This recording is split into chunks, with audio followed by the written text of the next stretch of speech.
Агарып аткан таң ар бир үй бүлөгө күтүлбөгөн жерден кубаныч, мол рызкы береке алып келсин деген жакшы уран тилек менен биз сапарыбызды алга карай улайбыз. Студиябызга келип орун алган экинчи мейманыбыз менен тааныштыра турган болсок, мамлекеттик жана саясий ишмер, Бүтүн Кыргызстан саясий партиясынын төрагасы, студиябыздын мейманы Адахан Мадумаров Ким Самаевич. Кутман таңыңыз менен. Саламатсызбы? Саламатсызбы. Студиябызга кош келипсиз. Жакшы жүрөт. Агай, бүгүнкү майрамыңыз менен куттуктайбыз. 8 декабрь. Мен да мүмкүнчүлүктөн пайдаланып бүтүндөй кесиптештерди, сиздерди кесиптик майрам менен куттуктап, ар дайым таңыңыздар жарык, маанайыңыздар 5 болуп турушту жараткан жазган болсун. Адахан агай, сизди ушул бүгүн алгачкы ирет таңкы көрсөтүүнү алып чыккан алып баруучу редактор катары чакырдык. Кутмандуу Кыргызстан ошо азыркы коомдук каналда Кутмандуу Кыргызстан деп Кутман күн Кыргызстан деген көрсөтүүнү ККК деп 3К менен катары менен ушундай койчу. Таңкы көрсөтүүлөрдү алгачкылардан болуп алып чыккан алып баруучу катары сизден аябай кызык болуп атат. Ошол күн жылдары кандай болду эле, эфирге кантип чыктыңыздар эле алгачкы жолу? 94-95 жылдары болду. 94 жылдары, биз төрөлгөн жылдар экен да. Ошо силер төрөлгөн жылдар. Жок kesкен, мен жок kesкен. Силер төрөлгөн жылдарында ошол Кыргыз теле көрсөтүүсүнүн тарыхында алгачкы жолу таңкы көрсөтүү башталган. Ага чейин ушул Бишкек Фрунзе Кыргызстан теле көрсөтүүсү кечинде саат 6-да баштачу. Саат 6-дан 12-ге чейин гана 6 гана саат көрсөтүү болчу. Күндүзү түк жок болчу. 1 секунд, 1 мүнөт да жок болчу. Күндүзгү көрсөтүү жок эле. Биз күндүзгү көрсөтүү тек гана ошол Россия каналы бар эле. Ошону гана көрчүбүз. Алдагы Орбита деп бир эле канал болчу. Азыр эми 200дөн ашык каналдар бар. Бирок ошо бир канал болсо дагы ошону аябай кызыгуу менен көрүшчү. Себеп көрсөтүүлөр абдан маанилүү, пайдалуу. Дейди кеп, дейди сөздөр жок. Деп атат, деди деп уктум, деген имиш. Дейтекен деген. Дейтекен деген. Себеп ал кезде теле көрсөтүүдөн чыккан ар бир сөз бул абдан маанилүү болуп, ар бир адамдын жүрөгүндө түнөк тапчу. Так маалымат, Маалыматтардын бүт баары так. Анан бир сөз айтаарда аябай катуу ойлончусуң. Себеп ар бир сөзгө, ар бир туура эмес сөзгө, маалыматка эмес, ар бир туура эмес сөзгө жооп берчүсүң. Өзүңдүн алдыңда да, теле көрүүчүлөрдүн алдында да. Анан ушундай бир азыр силерде болобу болбой билбейм. Бизде бир жумада бир жолу ар дүйшөмбү күнү эрте менен ушундай бир чоң жамааттык жыйын болчу. Сиздер билесиздер, 1000ден ашык киши иштечү. Ошондо башкы редакторлор, башкы режиссерлор жыйналып, 200-300 киши жыйналып, ошол бир жуманын ичинде кеткен көрсөтүүнүн ар бирине баяндама берилчү. Могул жерде момундай туура эмес айтып койдуңар, могул автобустун маркасын туура эмес айтып койдуңар дегендей сөздөр болчу. Азыр автобус эмес айланайын, адамдын атын туура эмес айтсаң деле кете берет, баары боло берет. Ал кезде ушундай каттуу тартип болчу. Мен кубанычтамын, ошол таңкы каналды уюштурабыз деп. Биздин дагы эгемен өлкө болгондон кийин таңкы каналыбыз болушу керек деп. Биринчи таңкы сигналды ассалому алейкум деп таңертең саат 6-да салам берген киши катарында мен сыймыктанам. Ошол көрсөтүүнү жасап кеттик. Ал көрсөтүү аябай эл арасында чоң кадыр баркка ээ болуп кетти. Бизге ушундай каттар келчү. Көрсөтүүңөрдү бир аз кечирээк баштабайсыңарбы, себеп саанчылардын баары силерди көрөбүз деп уйлар салбай калып атат деген. Ушундай деңгээлге чейин кеткен. Абдан элдин арасында бир болуп көрбөгөндөй чоң кызыгууларды жараткан ушул. Түз эфир саат 6-да башталчу. Кудайдын куттуу күнү түз эфир 1 саат. Андан кийин 1,5 саатка чыктык. Ушундай болду. Алгачкы жолу сиздин ушул чогуу бирге алып барган кайсы алып баруучу менен чогуу алып бардыңыз? Биз Роза Качиева экөөбүз алып барчубуз. Биргеликте. Ошол 94-жылдары ошол таңкы программа, сиздердин программаңыздар мамлекеттик тараптан каржыланбачу экен, Адашпасам. Мамлекеттик тараптан каржыланат, сөзсүз түрдө каржыланат. Бирок биз абдан изденүүчүлүк күчтүү эле. азыр мындай элестетсеңиздер, ошол кезде биз 3 саат, 4 саат уктайт экенбиз. Себеп тартканда өзүбүз, монтаж жасаганда өзүбүз, болгону 5 эле киши иштечүбүз. Таңкы каналда 5 эле киши иштечүбүз. Bir оператор, bir режиссер, 2 алып баруучу, анан эфирге берүүчү. Мына ушул 5 эле киши дүңгүрөп, мындай бир керемет заман болгон.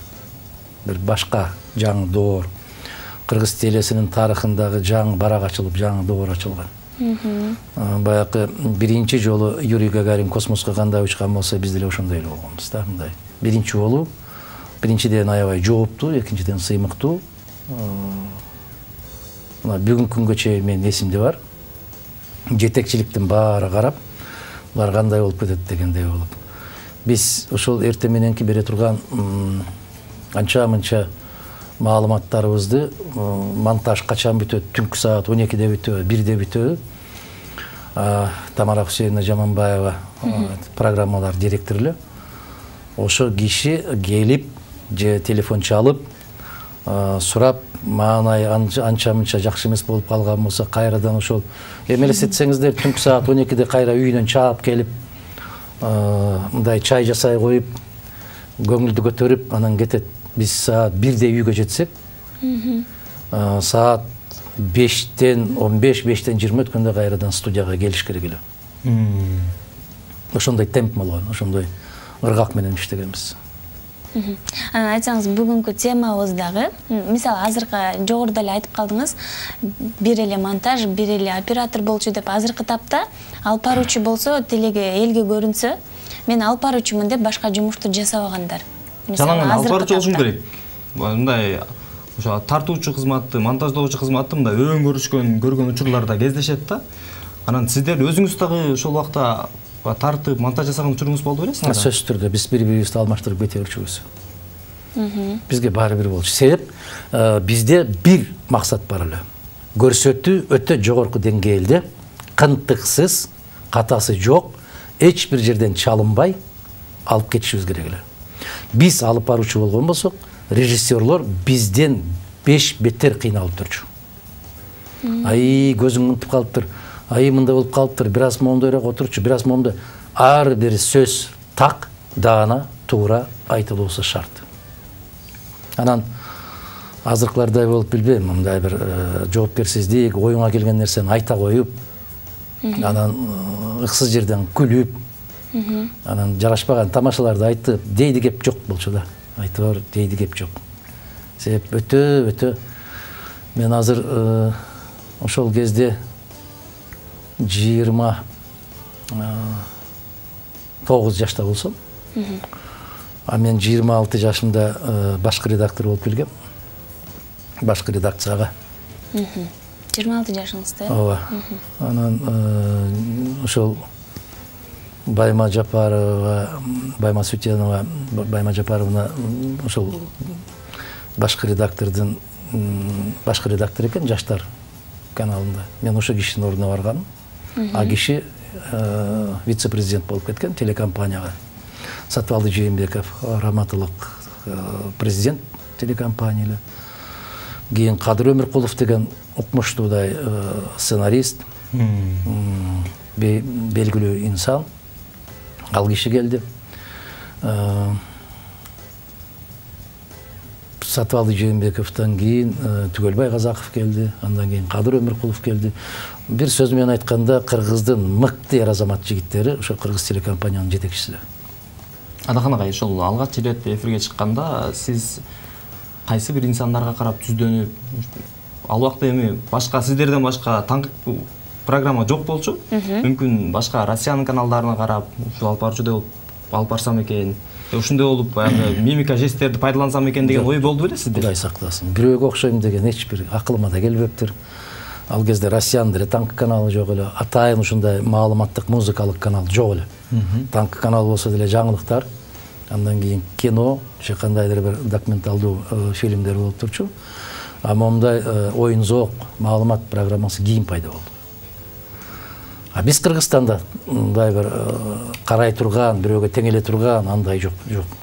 Себеп кимге карап түздөнөсүң? Андай көрсөтүү жок болсо, андай алып баруучулар жок болсо, кимге карап түздөнөсүң?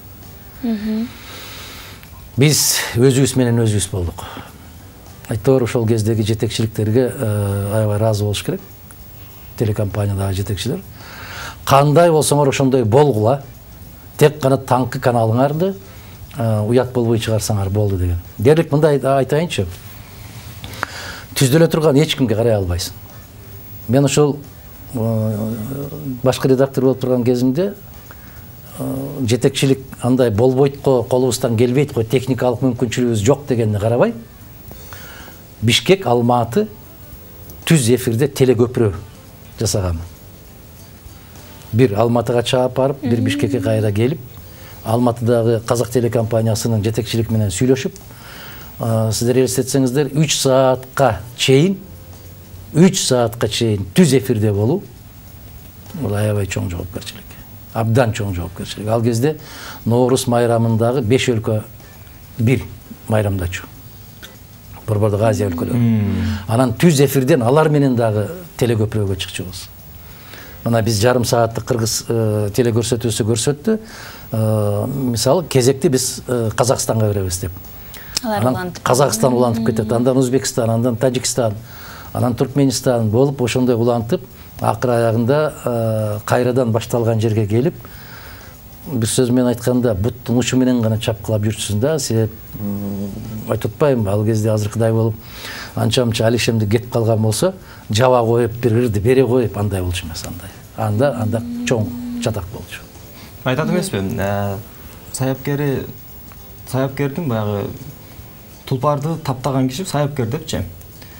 Анан саяпкерге деле бир жакшы тулпар туш келбесе, ал нерсени таптап бир чыгарыш саяпкер үчүн деле бир оор түйшүк жаратат да.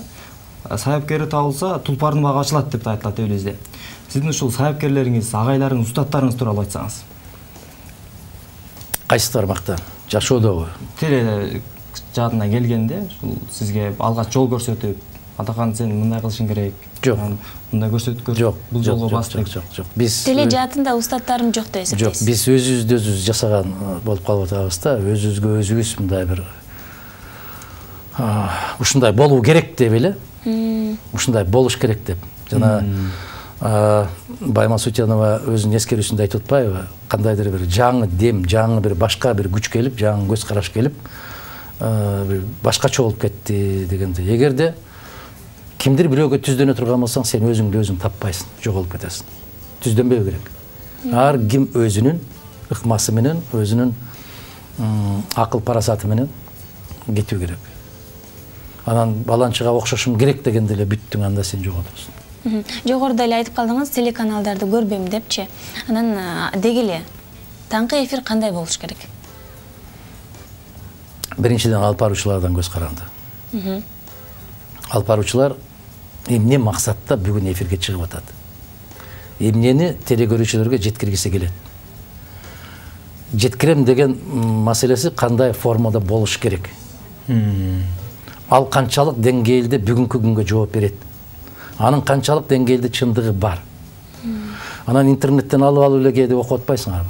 Интернет деген ал чындык дегендин бир эмеси эмес да. Телекөрсөтүү деген бул укмуштуудай такталган гана маалыматты берүү керек. Бул өзүнчө кадыр барк болуу керек. Теледен айтып атпайбы? Дегендей деңгээлге жетиш керек да. Азыр эми ушак угайын десең, телени карашың керек да. Ошондуктан дагы мен 2000-жылдарында айттым эле, ушул кыргыз телекөрсөтүүлөрүн көрүү, мамлекеттик каналдарды көрүүгө ден соолукка зыян депчи. Ушул принцип менен мен ушул бир секунд бир карабайм. Мүмкүн туура эмес жасап аткандырмын, бирок бул принцип. Себеп андан бир жаңылык ачып, бир жаңылык алып, так бир нерселерди алышың мүмкүн эмес да, кыйын. Силер кандай дейсиңер? Бирок мен силерге суроо берип көрөйүн. Алып баруучулар алмашалыбы? Келиңиз анда мындай кылалы Алхан агай. Сиз алгачкы ушул таңкы эфирди алып чыккан алып баруучу катары, таңкы 5 программасынын алып баруучусу сиз. Биз сиздин ордуңузга жооп берели, Жазгүл экөөбүз. Жакшы. Жазгүл айым, сизге таң эртең менен ушул жерге басып келип, ошондой болуп турууга эмне түрткү берет? Эмне түрткү менин каалоом биринчи ирет. Эмне үчүн? Койгон максатым. Кандай каалоо? Мен баягы ушунчалык чоң кыялым бар болчу, баягы кичинекей кезимден эле. Теледен баягы мен туугандарым бүткүл Кыргызстан көрсө деген ошол каалоом мен эртең менен ойготуп ушул жерге алып келди. Азамат, сиз рахаттанасызбы ушул жумуштан? Эфир ушунчалык баягы бул алам, мисалы айтсам, ушунчалык кыйын да. Анан кийин бирок эфирге келгенде ушул 2 саатта түз эфирде бардыгын унутуп коем да. Анан кайра уланып кетем. Азамат, мына адам ар бир киши өзүнүн жасап аткан жумуштан рахат алуу керек. Жумушу эс алгандай болуш керек да. Жумуш иштеп, аябай чарчап, чаалыгып, ушул жумуш тажатты да дегендей көңүл маанай болбош керек да. Андай ой болсо токтотуш керек. Андай ой болсо, ал жумушту токтотуш керек да, башка жумуш издеш керек да. Ушул жумушунан рахат алып, киши күчтөнүп, кандайдыр бир жаңы бийиктиктерге жетем деп, ошого аракет кылуу керек. Анан берип аткан маалыматка өтө этият болуу керек. Сак болуу керек. Себеп алып баруучуларды жаш баладан баштап 80-90догу чоң аталарга чейин карайт. Ар бир маалымат, бир аз туура эмес маалымат кетип калса, ошо кишинин кандайдыр бир деңгээлде жашоосуна тескери таасирин тийгизип коюусу ыктымал. Ошонун абдан абайлаш керек. Сөз дүйнөдө эмне эң таттуу? Сөз. А дүйнөдө эмне эң ачуу? Сөз. Бирөөнүн көңүлүн оорутуп коюу дагы көз ирмем. Бирөөнүн көңүлүн көтөрүп, ооруп аткан кишини айыктырып коюу дагы бир көз ирмем. Сөз абдан курч курал. Ошого сак болуу керек, этият болуу керек. Азыркы учурда ушул көңүл ачуучу программа деп Кыргызстандын каналдарында деле, YouTube тармагында, социалдык тармактарда деле белден улуп түшүп кеткен, биздин менталитетке туура келбеген көрүнүштөрдү, эфирден оюндарды уюштурган учурлар да болуп калат да. Көз карашыңыз кандай ушуга сиздин? Азыр өзүңүз айтып калдыңыз, 7 жаштан 70-80 жашка чейинки бизди чоң апалар да көрөт. Туурабы ошол нерсе? Терс менин мамилем терс. Үйдө ар кандай жагдай болот, балдар менен отурасың, аксакалдар менен отурасың. Биздин кээ бир клиптерди карап болбойт. Концерт көрүп аткандай болосуң, бирок клип караш мүмкүн эмес. Баары эле жармаша калгандан башталат да. Бул болбойт. Биздин маданиятка туура эмес. Бизге туура эмес баягы баалуулуктарды таңуулайт да. Телекөрсөтүү деген бул тарбиялоочу курал болуш керек. Бул адамды калыптандыруучу, көз карашты калыптандыруучу, баалуулуктарды көтөрүүчү, биздин каада салттарыбызды бекемдөөчү курал болуу керек. А бизде тескерисинче башка куралга айландырып алды да, оюн зоок десе эле шатыра шатман күлүшүбүз керек экен дегендей бир жакшы эмес, айтор тарбиялык маанисин жоготуп алды. Кинолорун деле карап көргүлө. Тапанча көтөрмөй, бычак көтөрүп жүрмөй, сөзсүз бычактын учунан 2 тамчы кан тамып кетүү керек. Анан сөзсүз баягы кыз бала болгон болсо, аны зордуктап бир жакка алып кетүү керек. Анан аны барып куткарам деген азамат жигит ошол жерден эси болуп жатып калуу керек. Анан тез жардам келиши керек. Анан барып тиги дүйнөгө кетейин деп атканда кайрадан көз ачылып кетүү керек. Ушундай тажатма сюжеттер. Жеңил желпиге көп басым жасалып калды.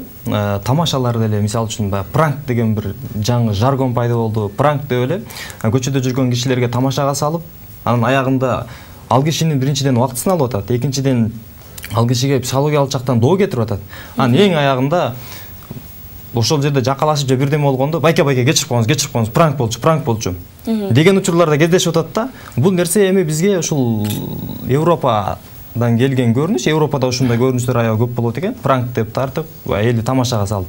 Ушул нерсе бизге барып эртеңки күнү баягы жаштарыбызды бир доо кетип калбайбы? Сөзсүз кетет. Мисалы жаштарыбыз бирдеме деп сүйлөп туруп деле өсүп келе жаткан азыркы мектеп окуучулары, жеткинчектер бирдеме деп сүйлөп же бир жумуш жасап коюп, ата бул пранк болчу, тамаша болчу, кечирип коюңуз, эми кайталамайт, эртеси күнүнө кайра ушундай боло берсе, биз өзүбүздүн нукралуулук жогото албайбызбы? Бул доо кетет.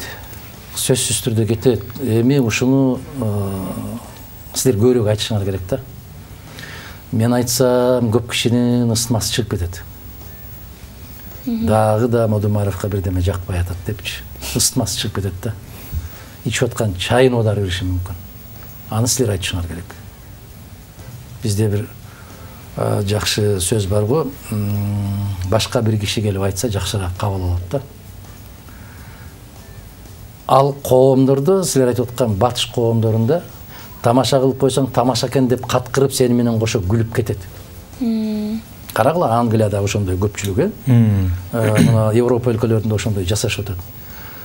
Тим эле аябай каттуу чочулай турган бир нерселерди жасап, каткырып, каарысы да жашы да каткырып күлүп кетет. Бизде ошол жерден одара салышы мүмкүн. Себеп бизде бир аз коом анчалык даражада көңүл ачууга шарт жогураак коом да.